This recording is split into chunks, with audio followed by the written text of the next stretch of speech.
So take it from me.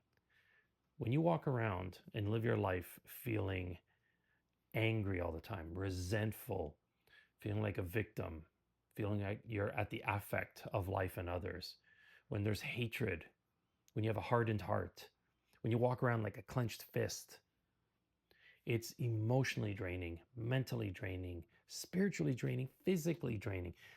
Just the amount of rumination that goes on, the amount of like how many times I'd replay something that happened to me like 15 years ago or whatever, even 5 minutes ago, the amount of times I would replay perceived harms, um, twisting everything. That's a lot of mental gymnastics. And so you can imagine like just the cortisol and the adrenaline, all that just flowing all the time, just like breaking your body down because you're walking around in this state. And, I'm lucky.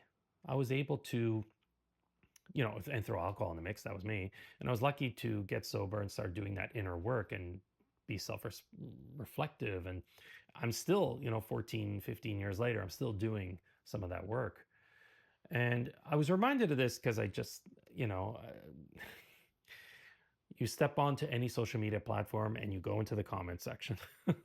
There's humanity, right?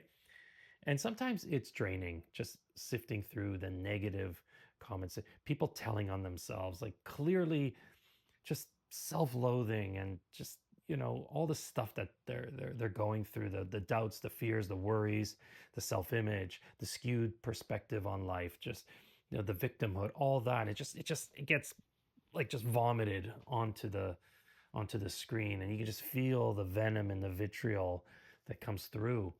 And it's draining for me just reading it, and it just brought me back to when I used to live that kind of way. And that's where my head used to be, that's where my heart used to be. And it doesn't have to be that way. I have no words of wisdom around this other than I know what it's like, and it's draining. I know what it was like to step into the world constantly upset and wondering why do I have to change? No, you need to change. And at the end of the day, it was on me. You can't control what people are going to say.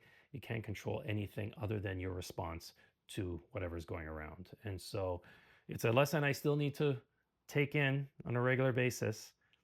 But yeah, I wouldn't want to be back there again. And sometimes I do get caught up in things, and I just got to bring myself back to, you know, anyway, that's all I got.